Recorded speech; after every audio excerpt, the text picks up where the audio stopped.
Reach வேணும்னா என்ன cricket வேணாலும் பண்ணலாம். இந்த வீடியோவை ஸ்வைப் பண்ணாம பாருங்க, அப்பதான் நான் சொல்ல வர்றது புரியும். ஏற்கனவே சோசியல் மீடியால ஒரே நெகட்டிவிட்டியா பரவி கிடக்குது.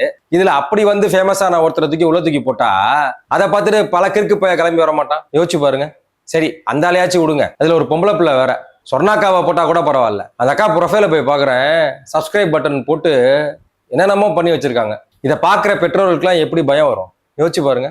அப்போ ரியல் டேலண்டர்ஸ்க்கு என்னதான் மரியாதை இங்க? சினிமால தான் எல்லாரும் வந்துட்டு பாப்புலாரிட்டி ஆனவங்களுக்கு வாய்ப்பு தராங்கன்னு பார்த்தா ஒரு ஷோலியுமா? அது ரியாலிட்டின்ற போர்வே இல்லையா? புரியலையா எனக்கு. ரியாலிட்டி தான் என்ன மீனிங் தெரியுமா தெரியாதா? எனக்கு சத்தியமா சொல்றேன், இந்த சீசன் கம்ப்ளீட்லி வேஸ்டட். ஃபாலோவர்ஸ் வந்தா போதும், வியூஸ் வந்தா போதும், உள்ள போயிடலாம். அப்போ அந்த ஃபாலோவர்ஸும் வியூஸுக்கும் கிறுக்குத்தனம் பண்ண ஆரம்பிப்பாங்களா மாட்டாங்களா? சொல்லுங்க பார்ப்போம். ஏற்கனவே ஸ்க்ரால் பண்ண முடியல. இப்போ இந்த ஷோ வேற.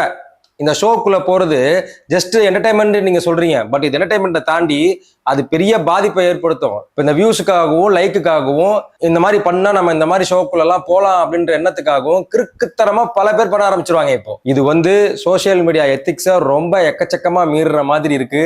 கொஞ்சமாச்சும் பொறுப்பு இருக்கா big boss? What is this? I am the grand big boss. My eye will be watching. இது என்னுடைய கருத்து.